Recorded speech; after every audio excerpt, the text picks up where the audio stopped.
اعوذ باللہ من الشیطان الرجیم بسم اللہ الرحمن الرحیم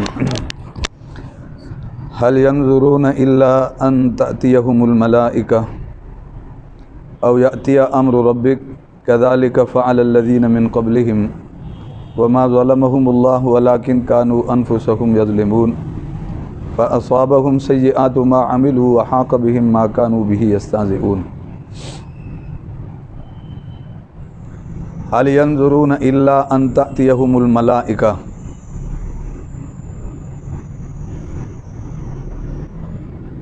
کیا انتظار کر رہے ہیں وہ کافر لوگ اس بات کا کہ آ جائیں ان کے پاس فرشتے، او یاتی امر ربک، یا آ جائے تیرے رب کا امر؟ یعنی اتنے دلائل کے بعد اب کافر کس بات کا انتظار کر رہے ہیں؟ حق کو مانتے کیوں نہیں؟ کیا وہ انتظار کر رہے ہیں اس بات کا کہ آئیں ان کے پاس فرشتے یا آئے تیرے رب کا امر؟ کذالک فعل الذین من قبلہم، ایسے ہی کیا تھا ان لوگوں نے بھی جو ان سے پہلے تھے۔ وما ظلمہم اللہ، اور نہیں ظلم کیا ان پر اللہ نے، ولکن کانوا انفسہم یظلمون، لیکن وہ اپنے آپ پر ظلم کرتے تھے، یعنی نافرمانی پر ڈٹے رہنے سے اور جرم پر اصرار سے یہ خود انہوں نے اپنے آپ پر ظلم کیا اور اللہ کے عذاب کو دعوت دی۔ فَأَصَابَهُمْ سَيِّئَاتُ مَا عَمِلُوا، پس پہنچے ان کو سیئات ما عملوا، پس پہنچی ان کو برائی ان کے عملوں کی، پس پہنچی ان کو برائی ان کے عملوں کی، یعنی سزا ان کے عملوں کی ان کو پہنچی، جو انہوں نے کرتوت کیے تھے اس کی پھٹکار اور اس کی سزا ان کو پہنچی۔ وَحَاقَ بِهِمْ مَا كَانُوا بِهِ يَسْتَهْزِئُونَ، اور گھیر لیا ان کو اس چیز نے جس کا وہ مذاق اڑاتے تھے۔ کس کا مذاق اڑاتے تھے؟ عذاب کا، اللہ کے امر کا۔ سمجھ آ رہی بات جی؟ تو اس کا وہ مذاق اڑاتے، کب آئے گا؟ تو پھر گھیر لیا ان کو اس چیز نے جس کا وہ کیا کرتے تھے؟ مذاق اڑاتے تھے۔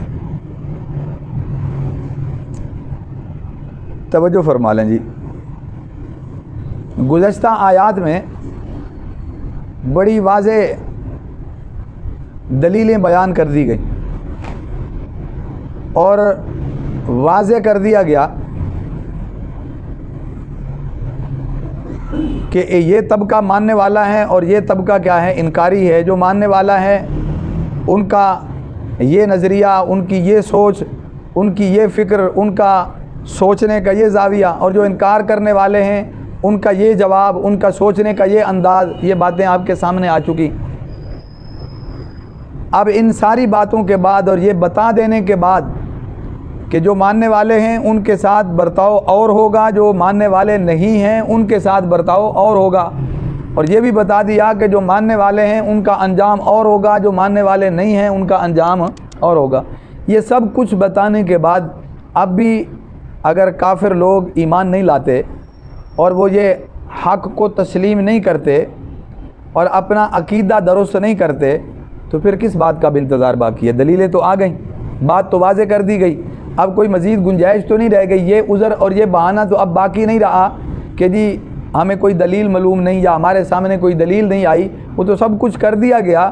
اب اس کے بعد بھی وہ نہیں مانتے تو پھر ایک ہی حل ہے کہ وہ قیامت کے دن یا آخرت کے دن تسلیم کر لیں گے، پھر ایک ہی رستہ باقی ہے۔ یعنی دیکھیں یہاں دنیا میں ایمان لانا یہ ہمارے ذمے ہیں، بھئی ہمیں دعوت پیش کر دی گئی کہ ایمان لاؤ، اللہ کو بھی مانو، اللہ کے رسولوں اور کتابوں کو بھی مانو اور آخرت کو بھی مانو۔ یہ ایمان بالغیب ہے۔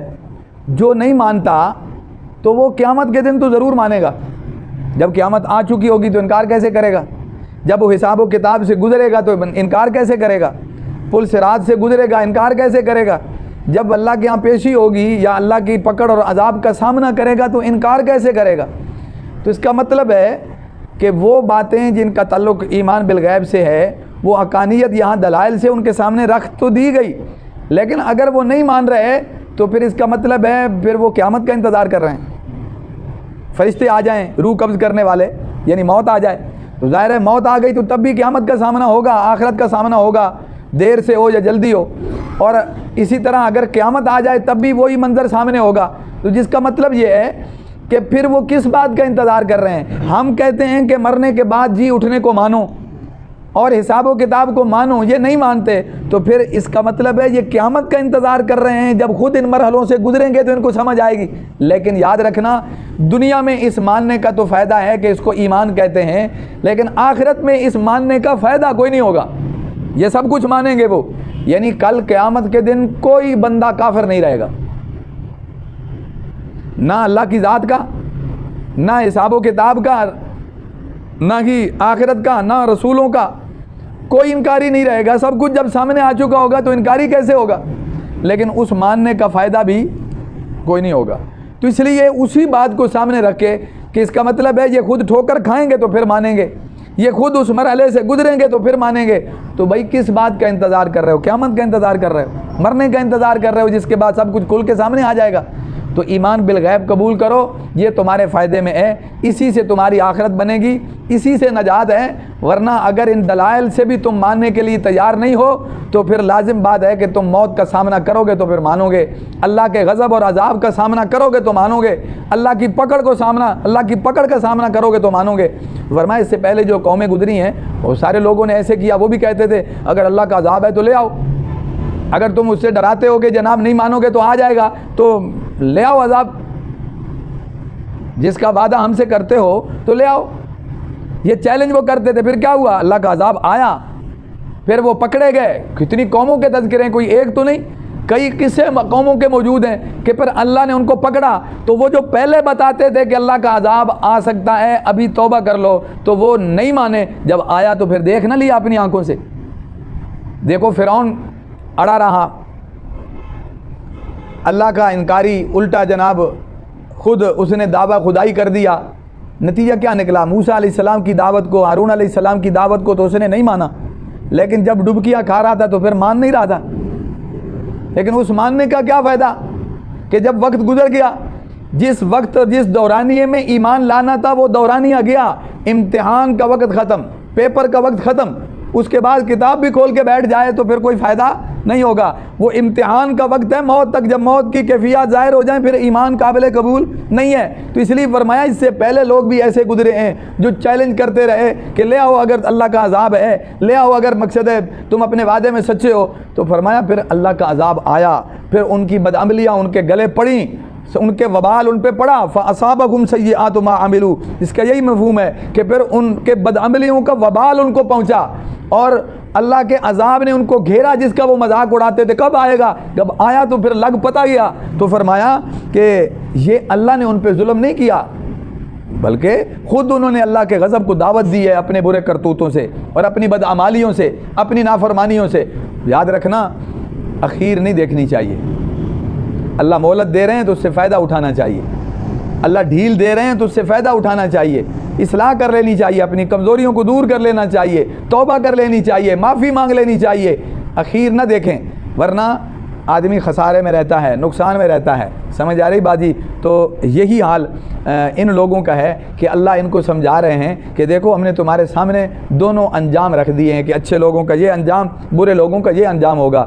یہ اچھے لوگوں کا طریقہ اور وتیرہ ہے، یہ برے لوگوں کا وتیرہ ہے۔ اچھے لوگ کیا کہتے ہیں، برے لوگ کیا کہتے ہیں؟ جو ایمان والے ہیں وہ کہتے ہیں جناب اللہ نے خیر ہی خیر اتاری ہے، ان کے اور تاثرات ہیں۔ جو انکاری ہیں وہ کہتے ہیں اساطیر الاولین، پہلوں کے قصے کہانیاں ہیں۔ تو فرمایا یقینی بات ہے کہ ایمان والوں کا طرز گفتگو اور ہے اور کافروں کا طرز گفتگو کیا ہے اور ہے، تو انجام بھی دونوں کا ایک جیسا نہیں، انجام بھی کیا ہے، مختلف ہے۔ تو اس لیے فرمایا اب ان دلائل سے اور ان باتوں سے حق کو قبول کر لو تو یہ بہتر ہے، اور اگر نہیں کرتے اتنی واضح دلیلوں کے بعد بھی اور اس صورتحال کو کھول کے تمہارے سامنے رکھ دینے سے بھی کہ یہ آخرت میں ہوگا، تو اب بھی اگر نہیں مانتے ہو تو پھر کیا موت کا انتظار کر رہے ہو، اللہ کے امر کا انتظار کر رہے ہو، فرشتوں کا انتظار کر رہے ہو؟ تو اس کا یہی مطلب ہے کہ اللہ کے عذاب کا یا فرشتوں کا جو روح قبض کرنے والے ہیں، یا اللہ کے امر کا، موت کا یا قیامت کا انتظار کر رہے ہو؟ یہ ساری باتیں اس سے مراد ہو سکتی ہیں۔ پھر کس بات کا انتظار ہے؟ تو اس کا مطلب یہ ہے کہ ابھی سنبھل جاؤ، ابھی جو ہے نا وہ اپنی اصلاح کر لو، ورنہ کسی کے قیامت کے انکار کرنے سے بھی قیامت ٹلنے والی تو نہیں ہے۔ کوئی عذاب قبر کا انکار کر دے، حساب و کتاب کا انکار کر دے، سمجھ آ رہی بات، جنت دوزخ کا انکار کر دے، تو کیا اس سے یہ معاملہ ٹل جائے گا؟ نہیں، کوئی بندہ بشر ایسا نہیں ہے کہ جس کو اس مرحلے سے گزرنا نہیں ہے۔ ہر ایک اس سے گزرے گا، اور پھر مانیں گے بھی صحیح، ٹامک ٹوئیاں مارنے کے بعد بھی، انکار کرنے کے بعد، جھوٹ بولنے کے بعد بھی بڑے ہیلے کریں گے۔ کئی لوگ، مختلف لوگوں کا حال قرآن نے بتایا کہ کئی انکار کریں گے، پہلے جھوٹ بولیں گے، پھر دوسرے پہ ڈالنے کی کوشش کریں گے، اچھا بننے کی کوشش کریں گے، انکار کریں گے، لیکن جب شواہد اور دلائل اور یہ سارے ثبوت سامنے آ جائیں گے، جسم کے اعضاء گواہی دینے لگ جائیں گے، تو انکار کی کوئی گنجائش باقی نہیں رہے گی، تو پھر تسلیم بھی کریں گے، پھر مانیں گے بھی صحیح، لیکن اس ماننے کا پھر کیا فائدہ ہوگا؟ کوئی فائدہ نہیں، کیونکہ ایمان تو دنیا کا قابل قبول ہے، وہاں کا ایمان قابل قبول نہیں ہے۔